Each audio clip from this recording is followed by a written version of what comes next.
My dear student, তোমাদের সকলকে study with zero point চ্যানেলের পক্ষ থেকে স্বাগত। আশা করছি তোমরা সবাই ভালো আছো।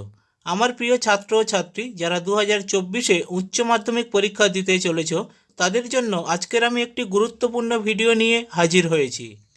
HS ABTA test paper solve 2023-24 environmental studies page number 358-এর সমস্ত এসএকিউ কোশ্চেন আমি এই ভিডিওর মাধ্যমে তোমাদের সামনে সমাধান করে দিচ্ছি। আমি ইতিপূর্বে এনভায়রনমেন্টাল স্টাডিজ পেজ নম্বর 358-এর সমস্ত এমসিকিউ প্রশ্ন সলভ করে দিয়েছি। তো চলো আমরা এনভায়রনমেন্টাল স্টাডিজ পেজ নম্বর 358-এর সমস্ত এসএকিউ কোশ্চেনের অ্যান্সারগুলো দেখে ফেলি। একের দাগে বায়োস্ফিয়ার রিজার্ভের কয়টি অংশ ও কী কী? বায়োস্ফিয়ার রিজার্ভের 3টি অংশ, যথা কোর অঞ্চল, বাফার অঞ্চল, ট্রানজিশন অঞ্চল। একের দাগের অথবা প্রশ্ন, ভারতের লুপ্তপ্রায় 2টি সরীসৃপের নাম লেখো।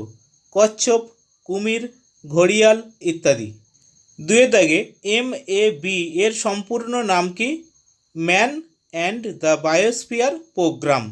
দুয়ের দাগের অথবা প্রশ্ন, ভারতের 2টি জীব বৈচিত্র্যপূর্ণ রাজ্যের নাম লেখো। কেরালা, কর্ণাটক। তিনের দাগে সমগ্র পৃথিবীর মোট কত শতাংশ উদ্ভিদ ভারতে পাওয়া যায়? 6.5 থেকে 7% উদ্ভিদ। চারের দাগে ভারতের 2টি বিপন্ন প্রাণীর নাম লেখো। রয়্যাল বেঙ্গল টাইগার, মেছো বিড়াল, ডলফিন ইত্যাদি। পাঁচের দাগে ভারতে কবে ব্যাঘ্র প্রকল্প গড়ে ওঠে? 1973 সালের 1 এপ্রিল। পাঁচের দাগের অথবা প্রশ্নটি দেখো, ভারতের দাহ্য পদার্থ সংক্রান্ত আইন কবে চালু করা হয়? আমি এই প্রশ্নের উত্তরটি তোমাদের কাছে কমেন্টের মাধ্যমে জানতে চাচ্ছি। তোমরা এটি কমেন্ট করে আমাকে জানিয়ে দিও। ছয়ের দাগে WHO এর পুরো কথাটি কি? World health organization. ছয়ের দাগের অথবা প্রশ্ন, NCEP এর পুরো কথাটি লেখো। National centres for environmental prediction. দশের দাগে সামাজিক বনসৃজন কাকে বলে? পরিবেশের স্বাভাবিক অবস্থা, জীবজগতের ভারসাম্য রক্ষা এবং সামাজিক, অর্থনৈতিক ও প্রাকৃতিক পরিবেশের সামগ্রিক উন্নতির লক্ষ্যে নির্দিষ্ট অরণ্যসীমার বাইরে পতিত বা অব্যবহৃত জমিতে জনগণের সহায়তায় সরকারি ও বেসরকারি উদ্যোগে বৃক্ষরোপণের মাধ্যমে বনভূমি সংরক্ষণ ও নতুন বনভূমি সৃষ্টির কর্মসূচিকে সামাজিক বনসৃজন বলে। দশের দাগের অথবা প্রশ্ন, অপুনর্নবীকরণযোগ্য 2টি খনিজের নাম লেখো যাদের নিঃশেষিত হওয়ার সম্ভাবনা কম। আকরিক লোহা, চুনাপাথর। 11 দাগে WCMC এর সম্পূর্ণ নাম কি? World conservation monitoring centre. 12 দাগে ট্রান্স এনার্জি কি? বর্জ্য পদার্থ থেকে তাপ ও বিদ্যুৎ উৎপাদনের পদ্ধতিকে ট্রান্স এনার্জি বলে।